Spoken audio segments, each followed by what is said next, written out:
Well, let's have this conversation on collapsed structures and the recent threat of demolitions across the Federal Capital Territory with Usman, who is the chairman, Nigerian Institute of Building FCT chapter. Thank you for joining us. We appreciate you for coming on the news night tonight.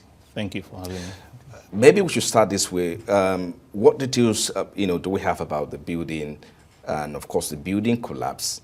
Yesterday, 14 people we know that were, affected. Of course, we also heard that about 7, also lost their life. Speak to us about what circumstances led to the demolition, or will I say the collapse of the building, and how long has the building been marked for demolition? Thank you very much. As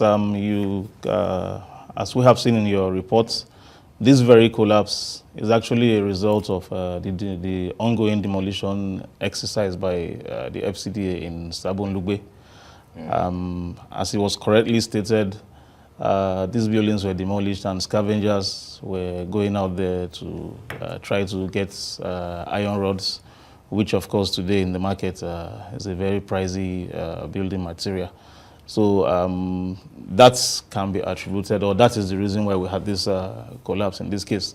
But generally, issues of collapses, we've been having them across the country, and the FCT is unfortunately not left out. So we've been having incidences of building collapse here and there, and there are so many reasons that can be attributed to all of these cases of building collapses that we've seen. But for this very one, a demolition exercise was ongoing, so you can tell that the structure was already weak at some point, and then persons went there. It was eventually going to come down, and then it was a structure in danger. So, but I think it draws our attention to the fact that when demolition exercises are ongoing, we also need to engage professionals to do it. It's not about just hitting the structure and then people going there to scavenge. Let it be a total exercise completely before people are allowed to come in. What are the safety regulations around building marked for demolition? Because I would have thought that that place would have been cordoned off, very well, and prevent people from reaching or having access to that that building particularly. But are there regulations? Were there measures in place? Did you put any measures in place to prevent access to this particular building? Well, ideally, in an ideal situation, we should have such measures to ensure that members of the public do not have access to such structures. But unfortunately, as you would have observed, the place was exposed, particularly because it was going into a weekend. They knew the officials were not coming and all of that, and then there were no adequate measures to secure the site. That's why the scavengers found their way into the site. What are you hearing now? I mean, we heard that 14 people specifically, were trapped in that collapsed building, but 7, have been rescued. Speak to us about that. Perhaps you need to clarify how many were affected.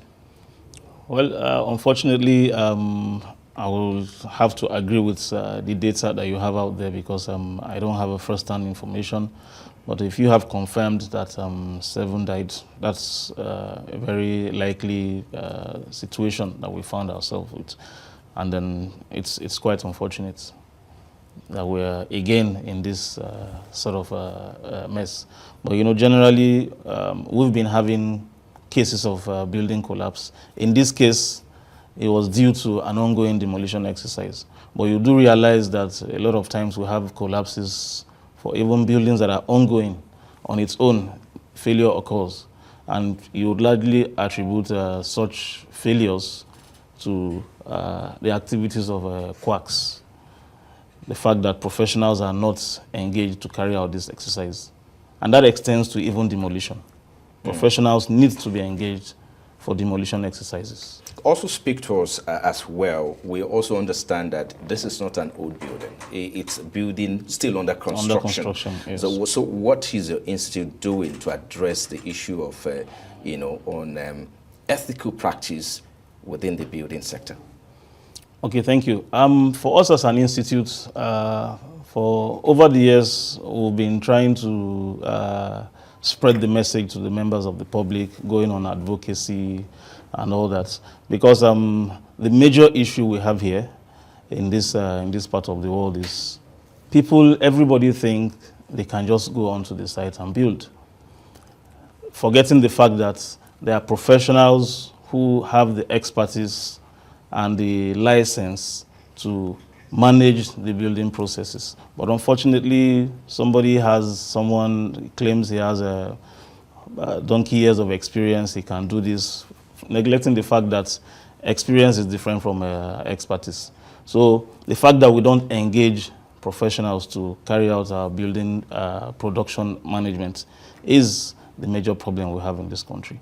Let's wrap it up now as we go close on these conversations. So how do we ensure that similar incident does not occur in the future? We understand that you cannot, of course, curtail or maybe curtail the activities of these scavengers, right? We also understand that, sometimes in August, when the Federal Ministry of Environment initiated about National Digital Repository for Waste Pickers, I don't know if you're aware about that. Is there synergy to work with other government agencies to ensure that whatever affect your sector is addressed going forward? Go ahead. So thank you. For our industry, coincidentally, is actually an industry that's you cannot take out synergy. There are several professionals, about 7 professionals in the built environment industry. And all of these professions are backed, they have their regulatory bodies backed by laws of the Federal Republic of Nigeria. So for clients, generally I do blame clients, because if you want to build, the onus is on you to engage the right professionals. Emphasis on the right. Because you can get a professional and then he's not the right professional that fits into that job. So what we advocate is, for any activity in the building industry, you want to have a structure, you must engage the right professionals to carry out a job. Of course, there are other factors that can be attributed to collapses, like inferior quality of materials and all of that. But that is why you need to engage a professional, because the quacks will not be able to differentiate the right materials and even the right quality of workmanship. So, but if you have the professionals, of course, as professionals, you can be rest assured that he's not going to allow you to use substandard materials, and the quality of your workmanship will be good. And then we can all go to sleep without having fears of our buildings coming down in this country. I think we'll need to leave it there. Thank you so much. Abdul Momen Usman is the chairman, Nigerian Institute of Building, FCT chapter. Thank you for coming. Thank you very much. Thank you.